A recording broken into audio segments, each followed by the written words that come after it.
Are we on? We're on. Good morning, data people. Good morning.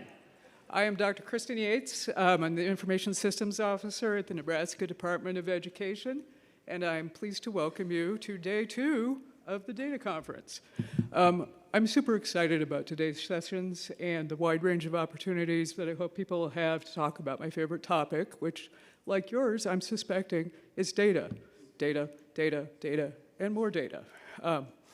We're at a great place in time where we have the data to be able to know some things that we never knew before.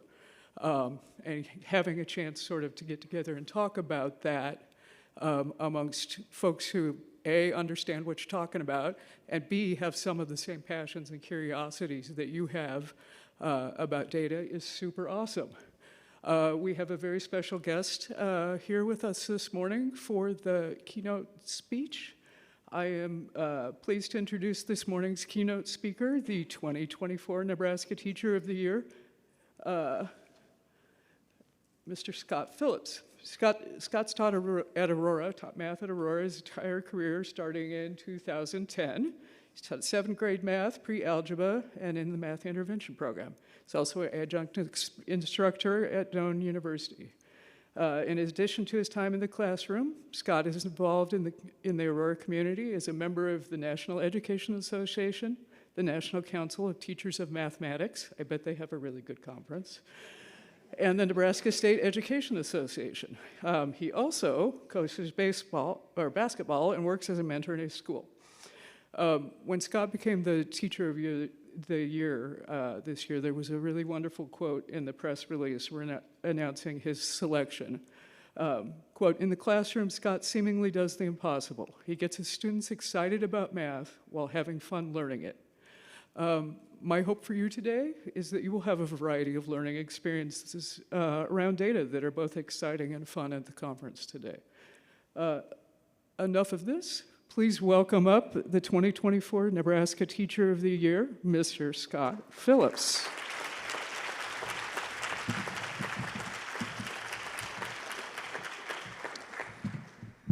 Thank you, Dr. Yates.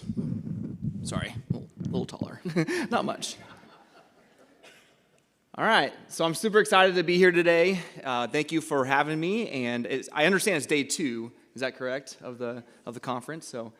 This is my family, and we claim ourselves as the Phillips Fab Five, and a little bit of play on words there, so I apologize for the misspelled words. But these are my girls, and so I'm officially a girl dad, and I've 100% embraced that. And if you ever work in education, you understand that you're going to name your kids names that you've never heard before, because you never want to name a kid after a kid that you've had in class, right?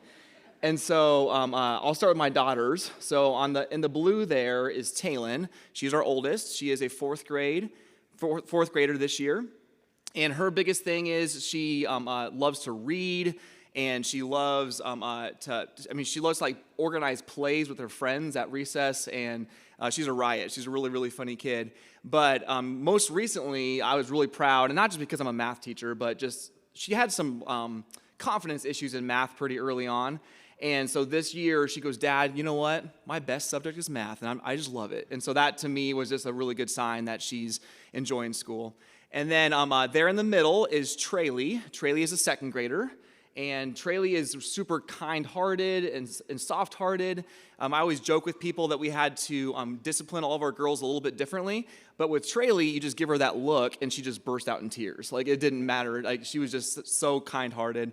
And she loves animals, and being that middle child sometimes can be a little bit stressful, but she is an amazing little girl.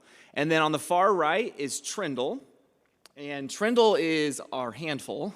She is going to be a kindergartner next year, and I'm not just saying this because she's my daughter, but she is genuinely a funny kid. Her comedic timing for a 5-year-old is impressive. So she'll have these little things that she'll say. And her most recent thing is she'll say, "Speaking of spiders," or "Speaking of this," or "Speaking of that," and she'll tell us the story about something. And it's really funny when it doesn't have anything to do with spiders. She'll be like, "Dad, speaking of spiders," that came out of nowhere. So they're all, I love it. It's so much fun being a girl dad. And maybe ask me again in about 10 years. So And then on the far left is my wife. That is Carissa. She is a kindergarten teacher, and we've been fortunate to both teach in Aurora since the start of our careers. And so this is my 14th year teaching, and I'm the veteran teacher of the family because this is her 13th year of teaching in Aurora. So it's been awesome. We absolutely love it there. We are not too far away from Kearney, and actually this is kind of my stomping grounds because my grandparents and my mom used to live in Pleasanton, and my grandpa still lives there. And so I went to Kearney here at UNK for college, and we were always going back and forth. I grew up in Hays, Kansas, so Hays, Kansas was a pretty short stretch away from here. And I would call Nebraska my home, even though I lived for a lot of my life in Kansas. So I was obviously recently recognized as the 2024 Teacher of the Year. And thank you. Yes, thanks. And it's one of those things that as a teacher, you just do your job. And a lot of you probably just on a daily basis just do your job. And you don't necessarily get recognized for that. So it can be a really tough job in education. It doesn't matter if you're behind the scenes doing technical work or if you're in the classroom on the front lines of education. But it can be a tough job from day to day, all the way through the year. And so I feel like I'm obviously a better teacher today than I was when I first started. But at the same time, I'm obviously like very humbled, and there's days where I don't feel like I deserve this, if that makes sense. And it's a weird sensation because you're like, yay, thanks. And then you have to go talk to all these people, and they're like, well, what are you going to teach me today? And I was like, well, I don't know. I teach 7th grade math. So it's one of those things that is kind of out of my comfort zone a little bit, to be honest, because I'm so used to being in the classroom and not wearing a suit coat. And but I do get this fancy badge, which is awesome. It says Nebraska Teacher of the Year on it. So that's one of the definite highlights. I want to give a quick shout out to Ethan Raymakers. So one thing I love about education is watching kids develop into adults and seeing what they become interested in and pursuing their passions. So one quick little side story here. About a year and a half ago, I was able to fly in a plane with a kid that I taught. Like, he flew the plane. And so talk about trust, right? So this kid that I worked with in 7th grade, and I coached him in high school, not Ethan, but he flew me in a plane because he was getting his hours to become a pilot. And so for me, I love that process of getting to see kids achieve their dreams. And so Ethan is currently a senior in high school, and when I was elected the Teacher of the Year, I didn't have any pictures of me teaching in class. I had a few, but I didn't have many of me like that looked good, right? You always have those pictures of you teaching, but who takes pictures of themselves teaching? So Ethan came in one day, and he is 6'8", and he did play basketball. And but walking as 6'8", he kind of has to duck his head a little bit in the classroom, and it's really funny among the kids. But he came in one day and took pictures of me teaching. So any of the pictures you see of me teaching kids in this presentation, I wanted to give him a shout out because he is currently a senior in high school, a great kid, and he took all the pictures for me in class. Okay, this is something I'm going to do every day I teach and every day I present. And I'm going to have you actually share amongst your tables. I'll give you 30 seconds or so to share here in a moment. But it's called Something Positive. I stole this from a teacher that is since retired. His name is Hal Urban. And if you want to look him up, he wrote some really good books. One of those books is called Life's Greatest Lessons. And it's the lessons he wanted to pass on to his grandchildren as he got older. And so I give that book every year to my athletes that I coach in basketball. And he talked with his students every day. They start the class off with something positive. And in school, it can be a situation. I teach the same class 5 times, but technically 5 times. I teach it 4 times, then I have an advanced group at the end of the day. But they come in with a bunch of other stuff going on. Maybe they had a really rough first period, or maybe they had a rough night, or whatever it may be. So starting the class off with something positive is really important to me. And so I have a positive for you today. This is my daughter in a Ninja Turtle costume, and she was Donatello for the music program. So the music program theme was superheroes, and we were supposed to dress up like superheroes. The fun thing about this is my mom sewed that, and I wore that when I was about Traley's age. And so people were like, man, you went over the top with your costume. I was like, yeah, we did hours of work. But no, we got to have a garbage bag that my mom kept in the storage, so... But Traley was in a program, and she rocked it and did a great job. So I'm going to have you, it can be past, present, or future, And it just one or two sentences. What's something positive right now, currently, that's going on in your life? Past, present, or future? And I'll just give you about 30 seconds to share among your table group, just someone next to you. Have each person share one positive, please.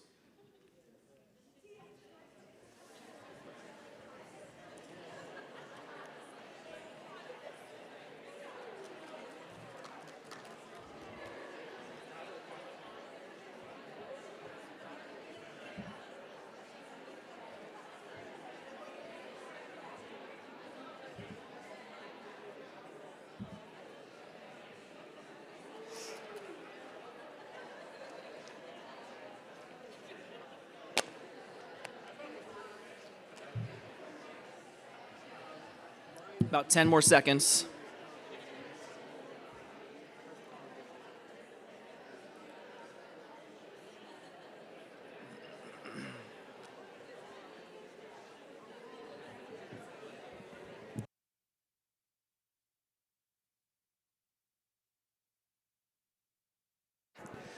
All right, go ahead and wrap up your conversations. Okay, so I asked Dr. Yates earlier about like who is at this conference, and my apologies, but I have a lot of things I'm presenting to, and I always want to get a feel for who is in the room. And from what I understand, a lot of you wear different hats at school, whether it's running Infinite Campus or the behind-the-scenes data collection, looking at data. And so what I told her right away was like, well, I'm with my people, right? I'm with the math people, with the numbers people.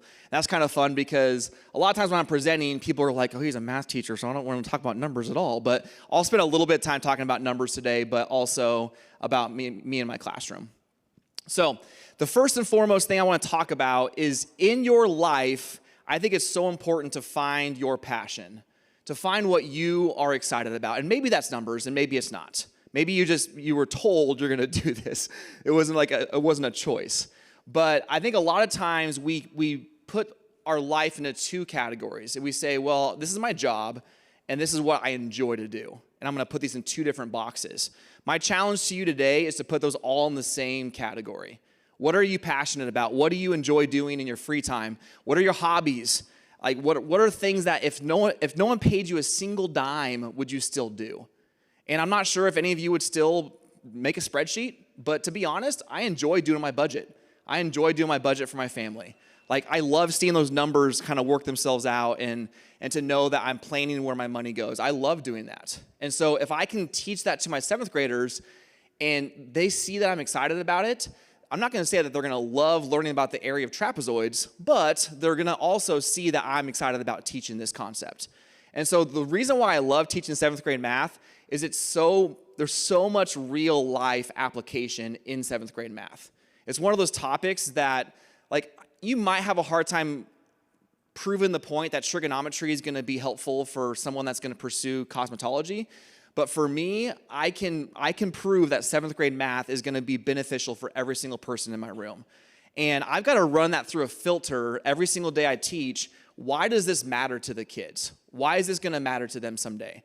And if I can do that and I can think about how it's going to pertain to their passions, pertain to what they enjoy doing, and if I enjoy doing it, it's going to make a huge difference in the classroom too.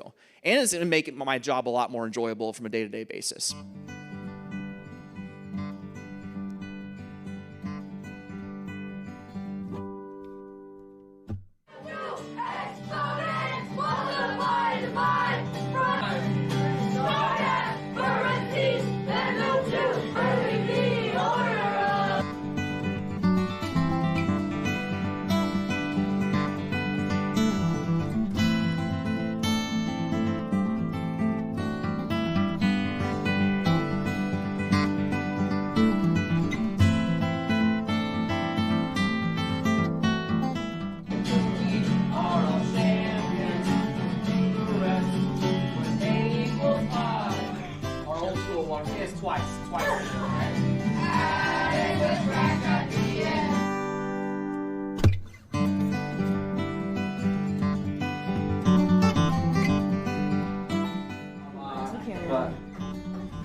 It's our time. All right, nice and loud.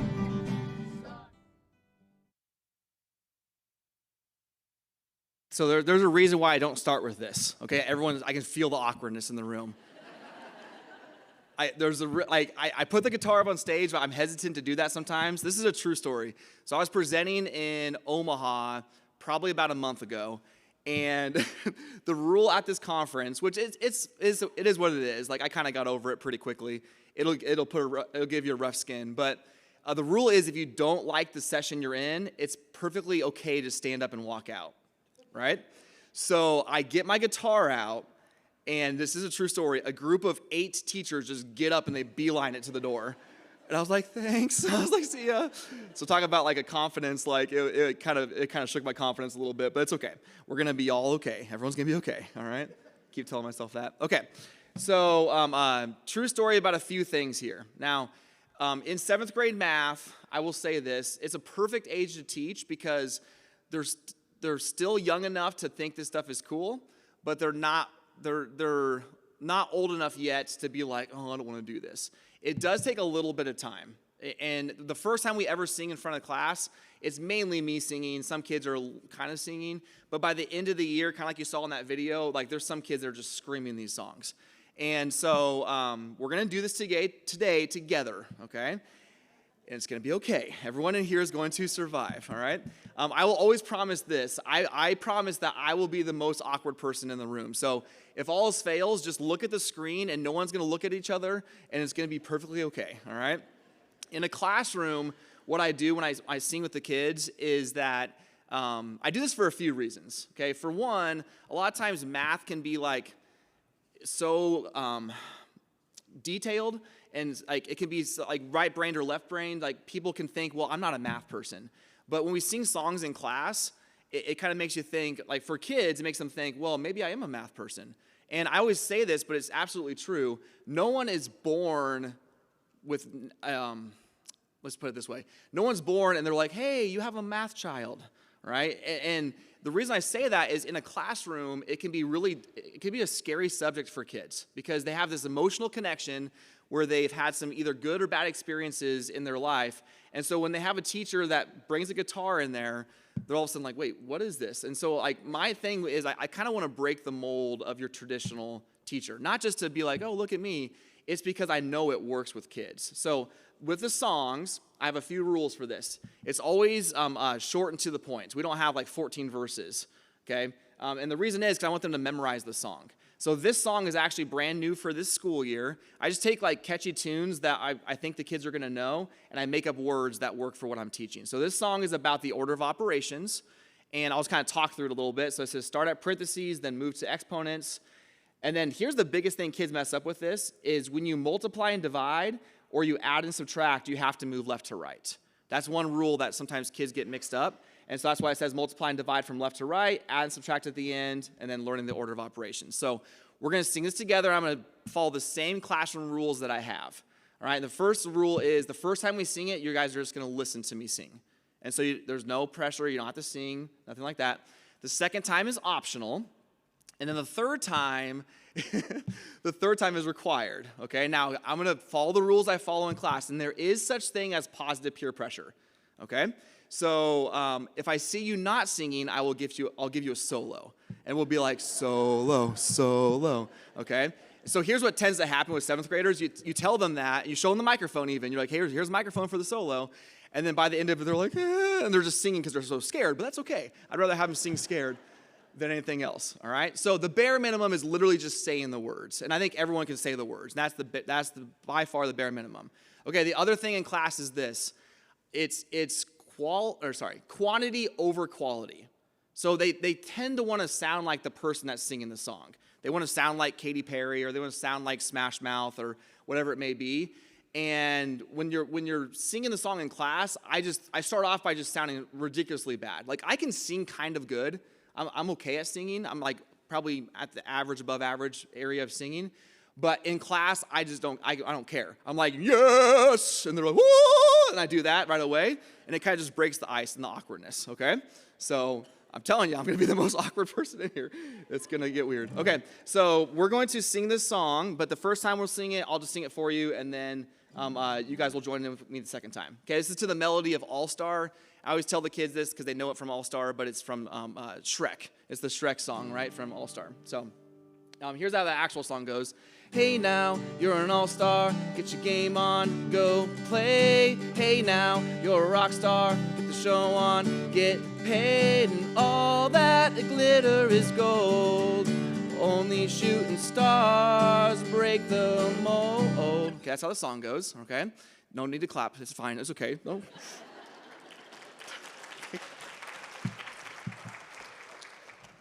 That's all I got. All right, thanks, see ya. Okay, no. Okay, so that's how the melody of the song goes, in case you haven't heard the song before. And here's how the actual math song goes. It goes, start at parentheses, then move to exponents, multiply and divide from left to right.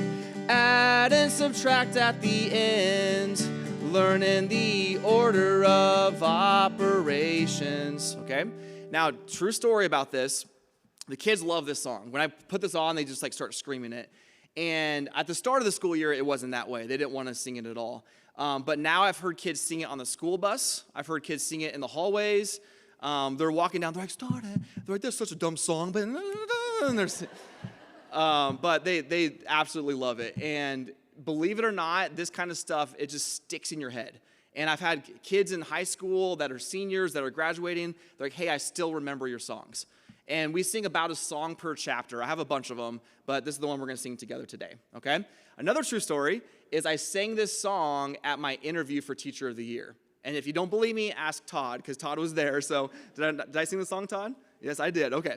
Now, I also made them sing it. So talk about awkward moments. You have 10 minutes to do a lesson, and I'm in this small room that is like probably a 1% of this size of the room.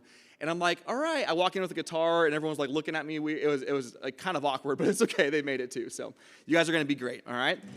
So this time it's required. Optional. Optional. Then we'll do the required time. All right. Okay. You guys can jump in. It'll be fine. All right. If all else fails, just stare at the screen. Don't look at anybody. All right. Just look up. All right. Start at parentheses, then move to exponents, multiply and divide from left to right. Add and subtract at the end, learning the order of operations. Nice job. I could hear you. Good job. Give yourself a hand.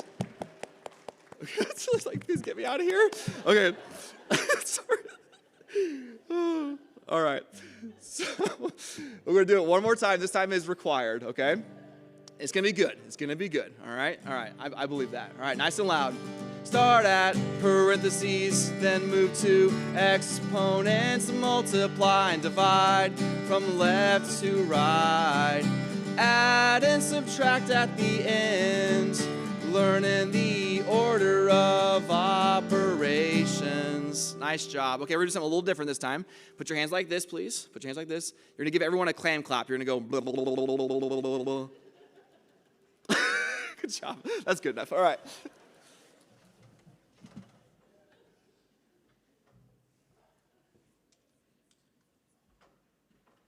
Like I said, I'm the most awkward one in the room. That's okay. Okay, so thank you for singing with me, by the way. You guys did great. Thank you. So what I thought teaching would be like was not what I actually experienced. And I'm not taking anything away from my experience at UNK. I'm going to take this off of here, sorry. I can't stand around.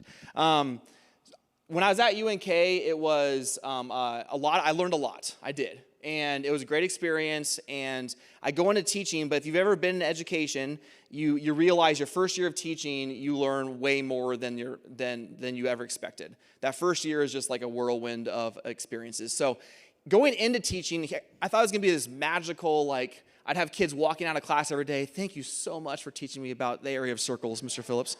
And that's not what I experienced, but here's kind of what I thought it was going to be like. Today I'm going to teach you how to draw a realistic drawing of your dog. Start with the nose. The shading on the nose is crucial. You want to make the nose holes look 3D. Alright, once you get around the mouth, you're going to have to start drawing in some teeth a little bit. Once you get the nose and the mouth, it's crucial to make it 3D. Alright, the eyes are crucial to get those looking real. You want to get a glare on them to make them look like he's looking right at you. And that's how you draw your dog. There's nothing like a big dog. We had big dogs all my life growing up. So I thought this was going to be an experience that was like this magical, like you create this amazing drawing of a dog. And that's not necessarily what I experienced. So there's expectations of teaching, and then there's the reality of teaching. And first and foremost, we have some great kids in Aurora. Like, don't ever take this as like, oh, he's bashing his school district. It's just the way teaching is. And to be honest, like, you're going to have good days and bad days as a person, as an adult too. It's just we do a little bit better job of kind of covering that up in comparison to the 7th graders. But here's what I actually experienced that first part of teaching. Sir, welcome to Chick-fil-A. How can I help you? How you doing, sir? Can I get the Chick-fil-A Deluxe? Yes, sir. Hey, sir, actually, can you move up behind this car? Like, keep moving. Right up there? Okay. So just because the car is behind us. Okay, that's fine, that's fine. Yes, sir. Yeah, can I get Chick-fil-A Deluxe? Yes, sir. Does it come with lettuce? Oh, yes, sir, it does, actually. It does? Okay, Yes, sir. I don't actually want lettuce up I'll there. take it off. Yes, that's sir. fine, okay. Okay. Also, just can I get some barbecue sauce Oh, as yes, well? sir, yeah. Is that cool? What, and any other condiments? No, I think I'm good, sir. Okay, Actually, sir, what about drinks? What about drinks? let me get a high C. Is that I cool, see, sir? okay, sir. That'll be actually $12.99. $12.99? $12.99, my Okay. pleasure, sir. Okay, My thank you, pleasure. sir. Thank you. Okay, can we all agree that Chick-fil-A's drive-thru is impressive? I mean, it is. Like, I love going to Chick-fil-A.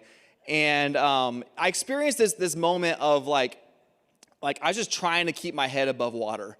And I told you earlier that I'm the veteran of my family, but and it's a joke. But the first year I taught, my wife for a semester drove to Lincoln to student teach, and she was dual majored. So then she also student taught in Aurora for a semester. So for a full school year, she student taught. And it was the longest year of our marriage by far. And she'd tell you that also. Because it was just like, I was exhausted, she was exhausted, all that driving, and we're trying to be first-year teachers. We just moved to a new town. And I remember thinking pretty early in my career, like, I'm not sure if I can do this for my whole life. And it's one of those things that, like, I have a lot of fun in school, and I like it. It's really good. But about 2017, 2018, I was reaching a moment of burnout in education. And I was thinking, like, this is not why I signed up to be a teacher. And one of those reasons was my kids were just progressively getting worse at the state test.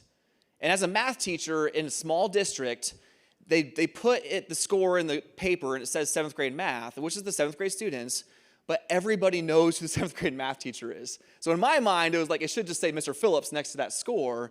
And I take that, like, very seriously. I want my kids to test well. And I don't say this to boast at all. I don't say this to sound like I'm the best teacher in Nebraska. But I had a year where I had 94% proficiency for my students.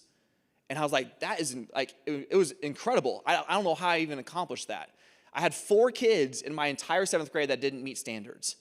And so, like, in my expectations, in my mind, I wanted to achieve that every single year that I taught. I was like, well, why am I not? I'm a better teacher now, so why do I have 80%? Or why do I have 75%? Like, why are the numbers changing? And that was, like, really frustrating for me as a math person because I knew I was a better teacher than I was that year I got 94%. And I started to realize that no kid is going to leave my classroom at the end of the school year and say, Mr. Phillips, I'm so glad you gave me that state test, right?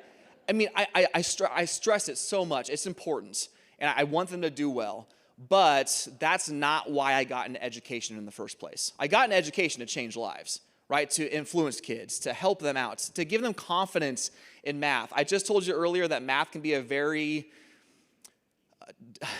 scary subject. You got kids coming in there with emotional connection. And so I want my kids to lead with some confidence in themselves.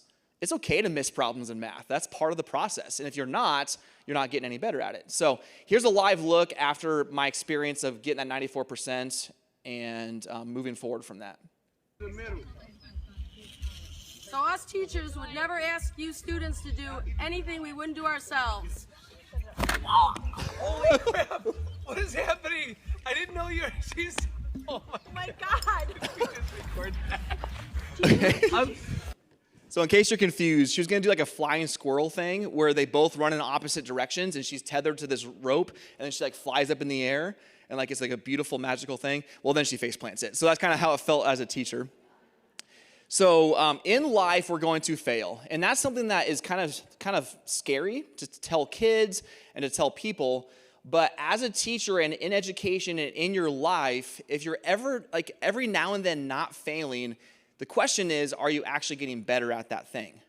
So like if you're not pushing yourself to the point of failure, are you actually getting better? So I told you earlier, and as I was introduced, I'm a basketball coach. So I coached ninth grade for a lot of years, and now I'm the JV boys basketball coach. But if I have an athlete come into the gym every single day of their life, and they only dribble it with their right hand, and they never once mess up, it never bounces off their foot, they build up a sweat, they do that for 30 minutes a day. They just come in and dribble with the right hand, and they leave the gym. Are they actually getting better at that skill? And the answer is no. So think about that in the classroom, or think about that in your life. If every now and then you're having a lesson fail, or a lesson flop, or something doesn't go the way you want it to go. I mean, playing guitar is another example. True story, not my wife, but my girlfriend in high school, I played my guitar for her because I'm like, oh, this is going to win the ladies, right? This is going to be an awesome thing. I played the guitar for her, and she laughed. Like, it was like so, like, it just like shook my confidence. I was like, oh man, I'm so bad. I was bad, but it took me some time to get better at it. And the reality is, if I play Happy Birthday on my guitar every day of my life and I never play anything else, I'm not getting any better. So you've got to push yourself to the point of failure. So when we fail in life, it can be kind of a scary thing for kids. But the reason why I love teaching math is it's a safe way for them to experience failure every single day. Right? In small ways. Maybe they mess up on a small mental math problem, or they may mess up in some other way. But it's a way for me to say, okay, you failed. Now what do we do from that? How do we handle that? How do you approach failure? So the reason I'm saying this is I do an activity in my class that is by far my favorite thing I do with students. It's called the math auction. And the very first time I did this, it completely flopped. And so I actually got some video footage of my math auction the first time. Here's what it was like.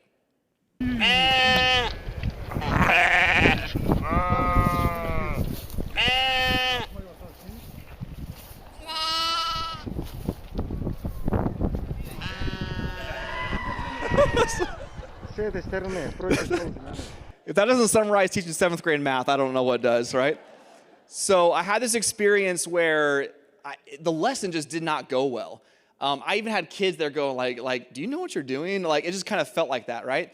And so I had to take a moment. This is exactly what happened. It failed. It flopped. It did not go well. First period happened. I have a rule: the kids have to stay in the hallway until I come out and greet them. So they're in the hallway, and I had a moment for about 30 seconds where I seriously thought, do I get out a worksheet? Like, that's how bad it went. It just did not go well. So I'm sitting there thinking, do I get out a worksheet? Do I just scratch this and never do it again? And I'm so glad I didn't, because it is by far one of my favorite activities. And all I thought was, okay, well, I'm going to reapproach this, and I'm going to ask the kids some suggestions. And so when they came in for second period, I was like, okay, this did not go well for first period, but we're going to try this again. Do you guys have some suggestions? And one of the suggestions they had, I started doing that, and it worked a lot better. Like, it didn't completely fail. And then third period, the nice thing about teaching middle school is you get like multiple chances. And I always tell kids, 5th period gets my best shot, right? And then first period, they're kind of my guinea pigs as far as how things go. But by the end of the day, I got a lot better at that. And I look back on that, like if I would have given up on this activity, it would have been a completely different experience. So I have a quick little video here of me actually doing this activity with my students, and I'll tell you a little bit more about it.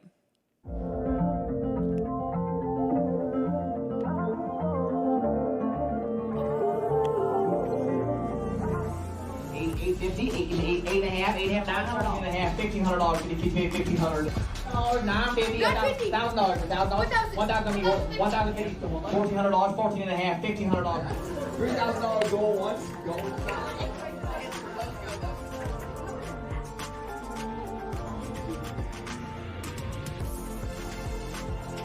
$900 go on once.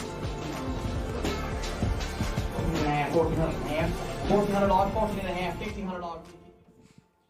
Now, I'm not the best auctioneer. I do try my best, but it's a blast. It's so much fun. When kids see it on the lesson plans, they like come in with like this excitement, and they're so excited for the math auction. So I'm so glad I didn't let that failure keep me away from it. So this is Clint Mickey, and Clint Mickey is, in a roundabout way, my second cousin's husband.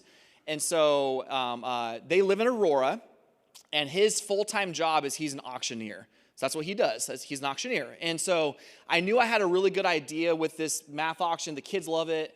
And I was trying to get, every year as a state teacher of the year, you get a special project grant where you get a chance to do a special project for your community, or you can go on like some trainings or do whatever it may be. I knew I wanted to do something for my 7th graders because, believe it or not, like, it's really tough. It's tough being teacher of the year because, like, it's fun. I enjoy this. But right now, my students are without me, right? And they're doing something I left for sub-plans. And so they've had to sacrifice quite a bit for this too. And believe it or not, they don't get to go with me to D.C. when I meet the president. It's probably a good thing. But so this is Clint Mickey, and he came in over the weekend, volunteered his time, and he actually led the kids through an actual auction at our middle school. Now, here's the crazy thing. These kids were all here by choice, and it was on a Sunday. So, like, talk about, like, it's kind of a crazy, like the kids love this kind of stuff. It's so much fun. So, this is Rylan, and he's part of the team. And I want to tell a real quick story here about Carter. Carter's sitting right next to Rylan. You guys can see him right there. He has a smile on his face. Carter kind of came into the school year with a little bit of a preconceived notion of how he was going to feel about math. And he brought his whole family to this thing. Like, it was so awesome. And so I always go back to this, that, like, if you have that culture and that school community in your classroom or in your school, it goes a long ways. It really does. The kids try harder on the state test. They try harder in class. They respect the fact that you actually want to be there.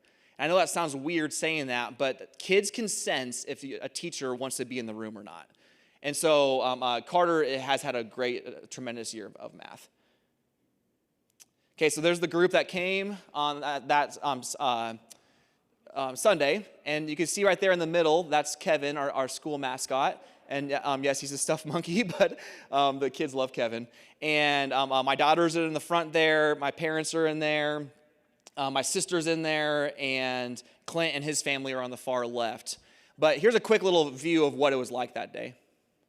Or 2, now 3, and 400 up and 4, out in the back, and 400 up and 4, 400 down 5, 500 out here, 500 down 6, all right, 600 up and 6, 6 down 7, 700, down 700 up and 7, 700, you're out, and 800 down 9, 900, 900 up and 9, and 800 here, 900, out the back, 900, 800 here, 800 down 9, 900 up and 800 down 9, 900, all in, all done, 900. 850.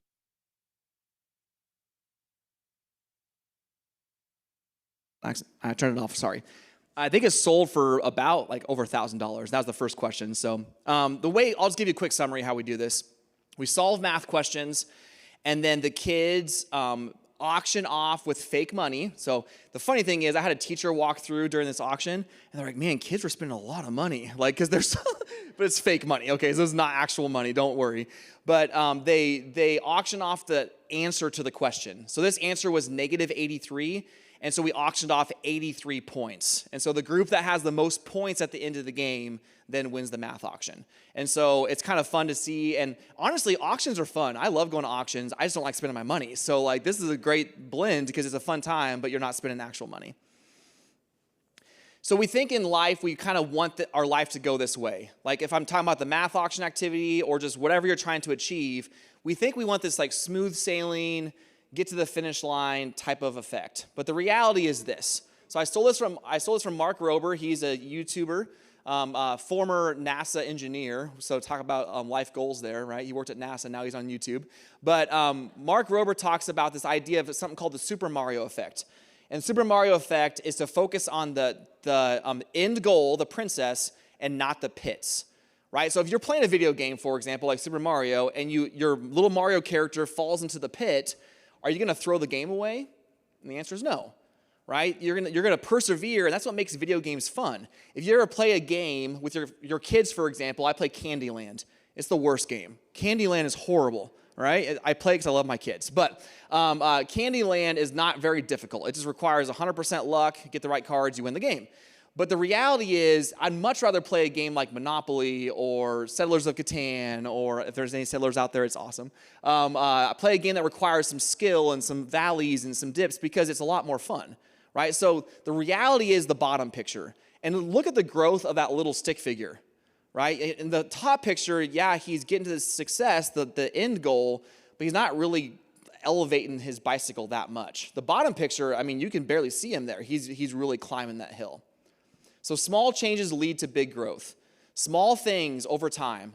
I know for a fact I'm a better teacher today than I was my first year of teaching. I've actually seen some kids I taught my first year, and I apologize to them. I'm like, I'm sorry, I didn't know what I was doing, and now I know I'm a better teacher now. But the same thing goes, I want to be a better teacher 10 years from now than I am today, right? I want to continue to get better, but it's good little things.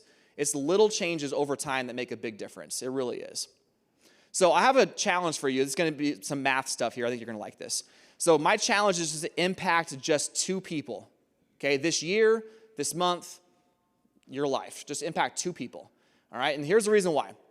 Okay, if you're going to fold paper to get to the moon, all right? Now, I have a piece of paper here in my folder. I am going to use everything up here, so got a bunch of random things. Okay. This is leftover scratch paper for the NISCUS test. It's blank, so don't worry. Don't turn me in. Okay, if you take this paper and you fold it, so sorry, I didn't really plan, I don't have really a surface to fold this, so I'm just going to go right here. It's okay. Life is kind of awkward sometimes. Okay, I fold this in half. All right, what happens to the thickness of that paper? It doubles. Okay, so that represents in 7th grade math exponential growth. And to me, I teach some amazing things in the school year, but there's nothing that compares to exponential growth. It is so incredible. Like, it's crazy to me, okay? So if you fold a piece of paper 10 times, now technically with that size of piece of paper, I think the rule is I can only fold it 7 times. But let's say, like, theoretically, I could fold it as much as possible. So 10 folds is 1.024 centimeters, which is like, okay, that's not that impressive. It's like that thick. All right, now if you keep going, the question is, theoretically, how many folds for a normal piece of paper would it take to get all the way to the moon? And this is where I show this to kids. I have them guess, and usually kids guess like 1,000 or 1,000,000 or 1,000,000,000,000 folds. It is only 45 folds. 45 folds of that paper. Now think about this in the terms of education. Whether you're a teacher or you're behind the scenes working, if you impact 2 people, and they go on and they both individually impact 2 people, and then they go on and impact 2 people, that is exponential growth. Now, think about that. It has to only happen 45 times. 45 times. That's incredible. Like 45 times, and you'd be able to literally reach the moon with the change that you make. Now, that's impressive. 2 to the 45th power is pretty cool. But I love teaching about this. And it's a little bit selfish of me because I am a basketball coach. But this is Graham. Okay, Graham is a 5'10", okay? I'm pretty sure he's single, likes long walks on the beach, okay? Ladies, Graham is available, all right? He has no face, but he's available. So Graham is standing in front of a pile of things. This is a representation of numbers. So and behind Graham, it's something that everyone has seen before, everyone has held, everyone has been a part of in their life, and it's pennies. Okay, so this is a cubic foot of pennies. And I have my cubic foot here. I love showing kids the actual visual of stuff. This is a cubic foot, 1 foot by 1 foot by 1 foot. And it's literally that. I measured it out. So this is a cubic foot. And if I fill this full of pennies, just stacks of pennies like you see on the screen there, it'd be 50,000 pennies. Now here's the crazy part. This cubic foot would weigh about 300 pounds. 307 pounds would be that cubic foot. And that's only 50,000 pennies. That's incredible. Okay, so now behind Graham here is 10 million pennies. 10 million pennies behind Graham. Now here's where it gets nuts, okay? We have the March Madness tournament. This is where I love this connection here. So the March Madness tournament has how many total teams in it? You guys can answer. 64. Okay, so how many of those teams lose? 63, right? So that makes sense. So you think, okay, there's a chance I could fill out a perfect bracket. Warren Buffett is a math guy, so he knows the odds. So he says, oh, I'll give you $1 million. I think it's up to $1 billion now. Like he'll give anyone $1 billion to fill out a perfect bracket. So good luck. But it's really a promotional thing because he knows it's so unlikely. And the reason is because it's 2 to the 63rd power. So we just said the moon is 2 to the 45th power, so this can't be that much bigger, right? 2 to the 63rd power. Here's what it actually looks like. Okay, now that's 100 billion pennies. All right, there is Graham on the very bottom in front of that football field. You guys see Graham there still? Just chilling. okay? We're not even to the scratching the surface of the March Madness bracket because that's 1 quadrillion pennies. Now, here's the crazy thing. That's a $10 trillion value, that many pennies. That right there is the Empire State Building. Then you got the formerly known as the Sears Tower. It has a different name now. Someone bought it. This is the Washington Monument. I think this is the Lincoln Memorial football field, okay? That's 1 quadrillion pennies, $10 trillion worth of pennies, okay? Our U.S. debt is $34 trillion. $34 trillion. We have 3 of those in debt. Isn't that crazy? Like, I looked it up. I thought, I'm curious. I'm going to look and see what our debt is. That's kind of scary. Okay. So 1 quintillion pennies is on the far right. You guys see that big stack of pennies? Down there is the Sears Tower and the Empire State Building. Down that little thing right there. Okay. Now, to fill out the March Madness bracket in every possible way, it would be a total of 9 quintillion. There are 9 quintillion ways to fill out a March Madness bracket. Every one of those pennies is a possibility of how you could fill out the bracket. Isn't that nuts? Kids will say, well, what if we get all of our buddies together and we fill out a bunch of brackets? If you fill out 1 bracket per second of your life, it would take over 2,000 years to fill out that many brackets. Per second. That's all you do. Just fill out brackets the whole time. Numbers are amazing. Like, this is awesome. I love teaching about this to the kids. And the thing is that going to be in state standards? Maybe not. But like, are they going to walk away being like, wow, that is pretty cool? It's 2 to the 63rd power. For 63 days in a row, if you give me a penny and then double it, you're going to give me that much money. That's incredible. It's incredible. It's so cool. Okay, so we have the power to teach and to say one thing to people that could change the trajectory of a person's life. And I'm going to tell a quick story here about Isaiah. So Isaiah was a 7th grader for me a few years back, and he is now currently living in Lincoln, and I know that because I reached out to him to ask for permission to tell this story. But Isaiah was in my 7th grade class, and we do a tradition every single year where we talk about the number pi. And pi is an irrational number that never ends and it never repeats. The fun thing I learned about pi when I started teaching was that pi cannot be written as a fraction with 2 full numbers. 2 whole numbers. So it can be written as a fraction with 2 decimals, but it cannot be written as a fraction with 2 whole numbers. The closest that engineers get is 22/7. That's really close to pi, but it's not exactly pi. So that's kind of cool. But every year I give the kids a list of pi. And it's a random order. To help them memorize it, I do it in groups of 5. Okay, so here's how I can do. I'm not going to cheat. I'm not going to look at the screens. Okay, so here's how far I can get. 3.14159, 26535, 89793, 23846, 26433, 8, right? 83, 5? Nope. 83275. Nope. 9. Okay.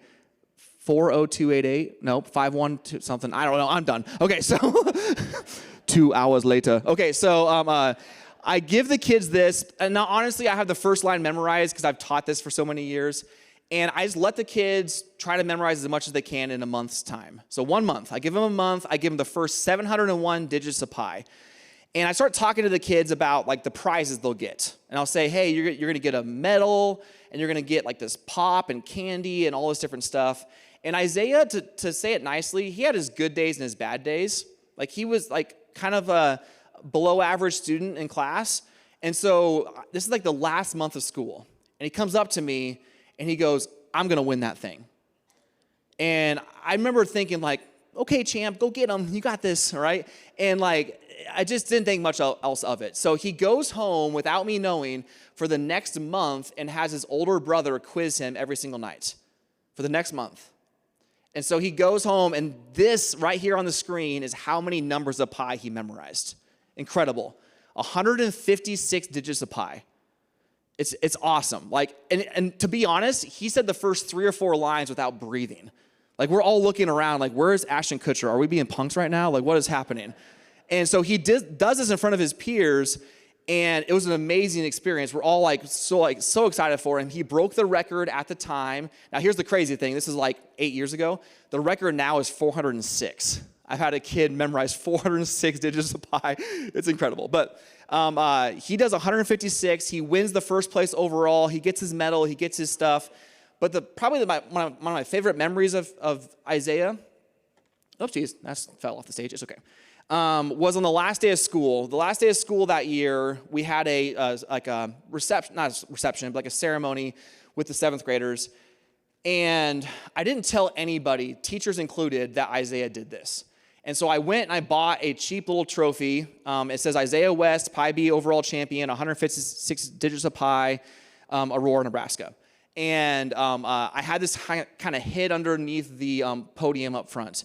And I get up front, I tell this whole story about the 7th grader that memorized pi and how much he memorized. I put the number on the screen, all this different stuff. And when I announced his name, like it still gives me goosebumps to this day. I announced his name. There was like a standing ovation. I mean, kids were going nuts. Teachers were like, what? Like, it was incredible. And he came up on stage, got his trophy. We had this big, awesome moment in our little school in Aurora.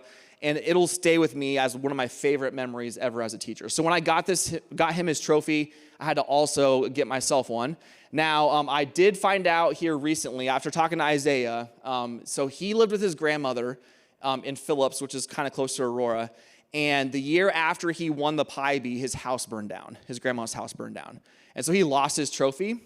And so I actually ordered a new one, and I haven't given it to him yet. And I'm going to give it to him here, hopefully this weekend when I see him in Lincoln. So here is him today. He has, He has 2 little boys. And I asked him, how's it going? He's like, it's great. I'm raising my kids, and I'm working. And so I'm gonna find him this week, not in a weird way. I'm gonna find you. I'm gonna meet with him this weekend and give him his trophy. Okay, so the last thing I'm gonna end with here is this: the choice in life is yours, and I think this is really good for everybody, not just teachers, not just educators, but just people in general. And we have a choice of being one of 3 things. Okay, the first thing we can be here in life, sorry, I'm gonna transition here real quick, sorry.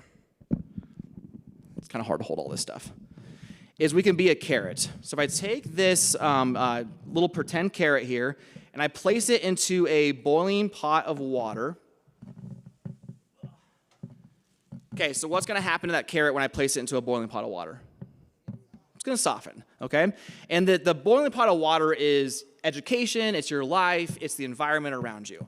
And so we can let our life be softened by that. So when I think of like softened, I think of like, oh yeah, I'll compromise this or that, or maybe it's not that important to build relationships, or you all of a sudden start to kind of like give in to little things, which once again leads to big things over time. And so that's the first option. So don't be a carrot. Okay, the next option is an egg. If you take an egg and you place it into a boiling pot of water, what happens to that egg? It hardens. And that can happen too. It can be a situation where you're for me in 2017, when I was teaching, I was reaching a point of burnout. I started thinking, I don't want to do this my whole life. And that I never thought, I have so much fun with my kids, I never thought that was going to happen to me. And so the idea of letting our environment harden our hearts is a real thing that can happen to anybody. The last and final option, I'm going to just put this in my pocket. That's weird. Okay. Is that you can be a coffee bean. Okay, now I keep this little jar of coffee beans on my desk for 2 reasons. For one, it smells good, all right? So kids will always, but I also do this because kids ask me. They're like, Mr. Phillips, why do you have coffee beans on your desk? I'm like, oh, I'm glad you asked. And so if you put a coffee bean into a boiling pot of water, what happens to the water? It turns into coffee, right? So think about it this way, okay? We can either let the environment change us, or we can work to change the environment. If you're in a situation in school where you're like, oh man, this is horrible, teaching is tough. Being in education is tough. There's a lot of tough outside pressure from either parents or the community. Try passing a school bond. It's tough, right? But it's one of those things that we can either be a product of that environment, or we can be the change for that environment. And that can happen in any situation in school, whether you're behind the scenes working on a computer or you're on the front lines with the kids working every single day. So be that change and be that coffee bean. So my last and final thing here is there's a couple ways to get a hold of me if you ever want to ask some questions or just reach out to me. And so that QR code will take you to my Canva website, which if you haven't been on Canva before, it's amazing. So I'm not sure if Canva's here or not, but shout out to you guys. And So that's the first thing. I have a direct link to my email on there. So if you ever want to email me, if you're like, hey, I have a question about this or whatever it may be. Believe it or not, like I like speaking to groups. I do. But I want to be a teacher. Some other states, this is crazy to me, but when teachers are awarded Teacher of the Year, they go on a full year sabbatical for the full year. That's nuts to me. That'd be like saying, hey, Tom Brady, you're the best quarterback in the NFL. You got to retire, right? Like, it doesn't make sense to me. So I like teaching. And I like speaking to people, but at the same time, I love being in my classroom. So this is honestly an open invitation. But if you ever want, like if you ever have someone that's getting an education or they're kind of considering it, please reach out to me. I love having people in my classroom. It's so much fun to try to teach people and mentor people. I really enjoy that part of teaching. Now, I say that because we all know we're at this point, and we're not the only states, by the way, but we're at this point of we're needing good teachers. Okay, now listen to what I just said. We don't just need warm bodies to teach. We need good people in education, right? And so I think it's so important to instill that mindset in our kids. I think sometimes we tell our kids it's like teaching is an afterthought, right? Like, oh yeah, like maybe you could be a teacher if this doesn't work out. But that's not the reality. There's a lot of rewarding parts about being a teacher. And it's okay to let kids know that. Like, yeah, it's a tough job, but there's also some really good things. And believe it or not, it's not just because we get the summers off, which is great, by the way. But we need those summers off to get ready for the next year, too. So just encourage those around you that education can be a really rewarding job. It can be a tough job, but it can also be really rewarding. So I want to just thank you again for the time today and for your attentiveness, for singing with me. Thank you for bearing through those things. But at the same time, hopefully you really enjoy your day today at the different sessions. Thank you.